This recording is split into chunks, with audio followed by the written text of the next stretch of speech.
In the Bible, we find one of the most beautiful appeal from God. It says, "Today, if you hear His voice, harden not your heart." Would you like to spend this day with God? Listen to this devotional. This Day with God, a devotional by Ellen G. White. Claiming the privileges. Enter ye in at the strait gate, for wide is the gate, and broad is the way that leadeth to destruction, and many there be which go in thereat.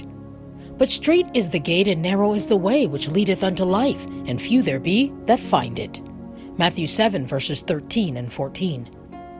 Do whatever you can, and the way will open before you. Every moment of time is golden. Souls out of Christ are to be persuaded to lay hold of the hope of the gospel. We are not to live in this world to please ourselves. We have stern, earnest work to do every day of our lives.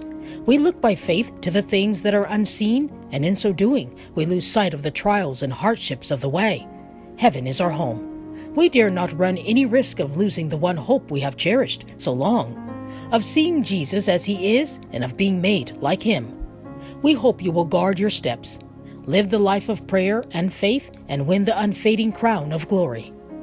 There is no other way for any of us to be saved but that the way wrought out by our Redeemer. He has in His life on earth given us a practical illustration of self-denial and self-sacrifice of what He wishes us to be. I came not, says Christ, to do mine own will, but the will of Him that sent me. John 6 verse 38.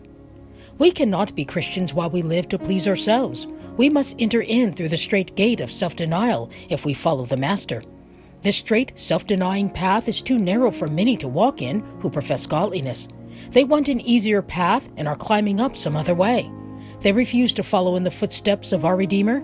Christ calls all such thieves and robbers. They take the name of Christian, which does not belong to them, because they do not represent in their life the life of Christ. They claim the privileges which belong to the sons of God, while they are none of His. They live selfish lives upon the earth and has done nothing for the truth and the salvation of souls as they ought to have done. Sad indeed are these self-deceived ones. They will never see heaven because they are not willing to share the shame, the reproach that Jesus suffered for them. Dear children, let Christ be enshrined in your hearts, and you will love all from whom Christ has died, and will do all you can to save them.